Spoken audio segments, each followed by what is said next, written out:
ओम प्रणाम। आप सभी का मेरे चैनल में एक बार फिर स्वागत है। आज मैं आपके सामने एक न्यू टॉपिक लेकर आई हूँ जिसका नाम है भ्रामरी प्राणायाम। यहाँ पर भ्रामर का अर्थ होता है भौरा। इसे भ्रामरी प्राणायाम इसलिए कहा जाता है क्योंकि यहाँ पर रेचक करते समय भ्रमर के समान गुंजयमान किया जाता है, इसलिए इसे भ्रामरी प्राणायाम कहते हैं। तो चलिए यहाँ पर आपको कुछ लाभ, सावधानी और इसे किस प्रकार करेंगे ये बताएंगे। सबसे पहला लाभ इसका यह है कि आपकी आवाज़ मधुर होती है, आपकी आवाज़ में एक निर्मलता आती है यानी कि सॉफ्टनेस आती है।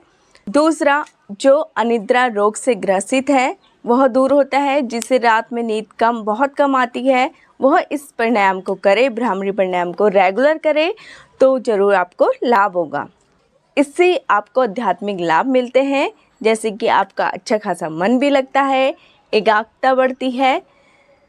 मानसिक रोग से ग्रसित है, जैसे कि आपको चिड़चिड़ापन होता है और गुस्सा आता है, अत्यधिक क्रोध आता है और तनाव में रहते हैं, वह इस भ्रामरी प्राणायाम को करें और अत्यधिक डिप्रेशन वाले इस प्राणायाम को ना करें। पाँचवा, जिन्हें हाई ब्लड प्रेशर की प्रॉब्लम है उसे लाभ मिलता है। छठा, जो लोग हृदय रोगी हैं उन्हें भी इस प्राणायाम से लाभ मिलता है। इसमें ध्यान रखने वाली बात ये है विशेष प्रकार से, जब आप गुंजन करते हैं तो ओम साउंड करें, ओम की ध्वनि के साथ गुंजन करें। और दूसरा, मुंह बंद रखें और अपने दांतों को आपस पर ना मिलाएं। गुंजन करते वक्त आप यह ध्यान रखें कि आप ओम साउंड निकाल रहे हैं, ओम ध्वनि। कई बार ऐसा होता है कि जब हम गुंजन करते हैं तो हमारे शब्द कुछ और निकलते हैं, तो आपको यहाँ पर बीच बीच पर ध्यान रखना है कि आप ओम साउंड ही निकालें गुंजन करते वक्त। तो चलिए अब स्टार्ट करते हैं। इसे किस प्रकार से करेंगे। सबसे पहले आप पद्मासन, जिससे संभव हो सके वह पद्मासन लगाएं। सिद्धासन भी लगा सकते हैं और सुख आसन में आराम से बैठ जाइए, जिससे जैसा पॉसिबल हो। तो चलिए, आपकी यहाँ पर कमर सीधी रहनी चाहिए, सामने की ओर चेहरा रहना चाहिए, गर्दन सीधी। और हाँ, ध्यान रहे कि जहाँ पर आप यह भ्रामरी प्राणायाम कर रहे हैं वहाँ पर थोड़ा शोरगुल नहीं होना चाहिए, शांत स्थिति में होना चाहिए, शांत माहौल होना चाहिए। तो सबसे पहले आप दोनों नासिकाओं के छिद्रों से लंबी गहरी सांस लेंगे, इनहेल करेंगे और एक बार एक्सहेल करेंगे। अपने माइंड को एकदम शांत करेंगे, कुछ भी नहीं सोचेंगे। इनहेल, एक्सहेल, एक बार और इनहेल, एक्सहेल। अब सबसे पहले आपकी स्थिति क्या होनी चाहिए। आपको अपने दोनों हाथों को सामने की ओर रखें। अब अपनी मध्यमा और आपकी ये जो अनामिका फिंगर है उसको अपनी आँखों के ऊपर आराम से हल्के से रखें। आपकी जो ये तर्जनी फिंगर है उसको आप माथे पर रखें और आपकी जो ये अंगूठा है उसको आप अपने दोनों कानों की पर्दों को आराम से बंद करें, हल्के से रखें। और आपकी जो कनिष्ठिका फिंगर है उसको आप नोज के नीचे रखें, इस प्रकार से।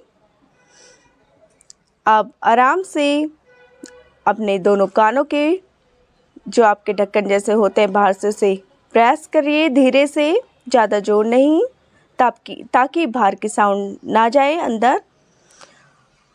अब इनहेल करते हुए आप ओम करेंगे। ओम साउंड किस प्रकार से करेंगे देखिए। ओम,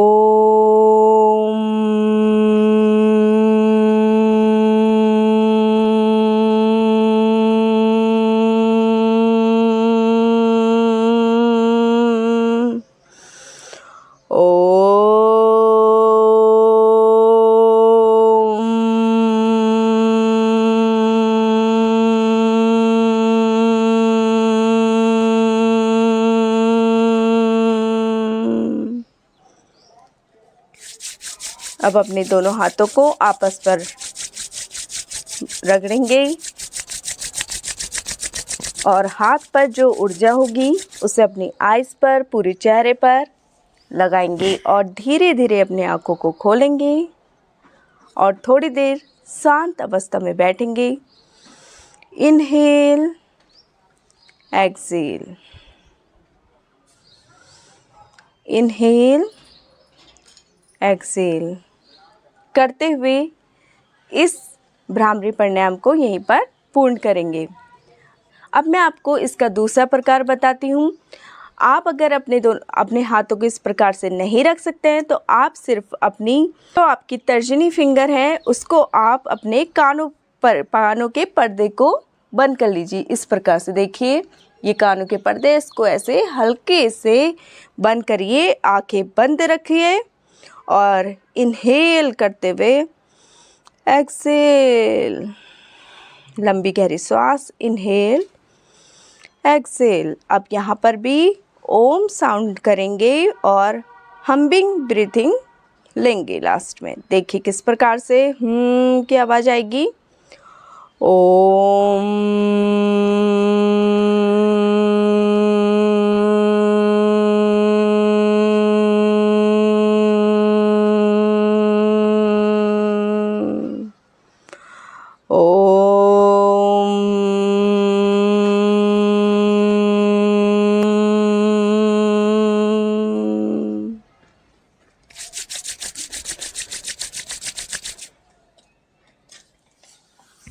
इस प्रकार से आप इस क्रिया को 5 से 10 बार दोहराइए और आप इसे करिए और इसका लाभ उठाइए। आपको जब आप ये भ्रामरी प्राणायाम करते हैं तो आपको उसी टाइम आपको इसका अनुभव होने लग जाएगा। आपका माइंड एकदम शांत हो जाएगा, एकदम शांत हो जाएगा और आपके चेहरे पर एक अलग सी चमक आएगी। तो इस भ्रामरी प्राणायाम को आप अपने डेली रूटीन पर अपनाइए और इसका लाभ उठाइए। तो आज के लिए इतना ही काफ़ी है। धन्यवाद।